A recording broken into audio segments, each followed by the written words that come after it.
"It won't be that long before it melts open," Jake said. He didn't say, "Before it melts open, stupid." But Kat heard it anyway. She'd bet Sebastian heard it too.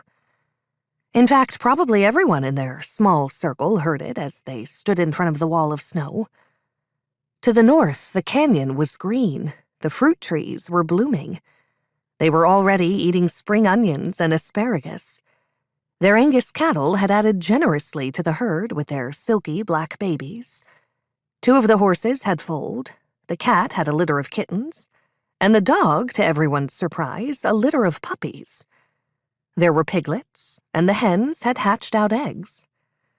The cabin stood sturdy and warm down the slope from them. A new barn was close behind it.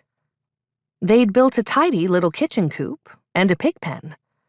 Oscar had worked with all of them, Kat included, to teach them the skills they'd need to survive in the West.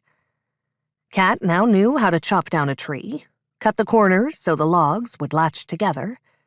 She could build a chimney with a fireplace out of native stones, put a roof on a building and windows and doors. There was a corral that stretched away from the barn with 3 milk cows grazing quietly, each with a baby calf at her side. It was a glorious, fertile, beautiful, Eden-like place. Kat supposed that made her Eve, dragging Seb, Adam, into trouble.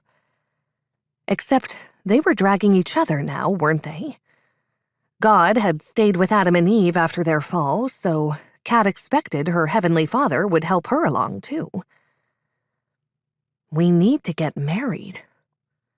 She'd heard Seb say that, hadn't she? Right after they'd sort of paused in their ranting and locked eyes and quit thinking. "I've decided I no longer want to live in this canyon, cut off from the world." Sebastian sounded calm, reasonable, like he'd come to a decision after careful consideration. Kat had yet to speak up that she was going with him, and she most certainly wasn't going to marry him. Or should she? She could hardly ride off with him alone. But Beth was very pregnant. She wasn't about to go for a long ride.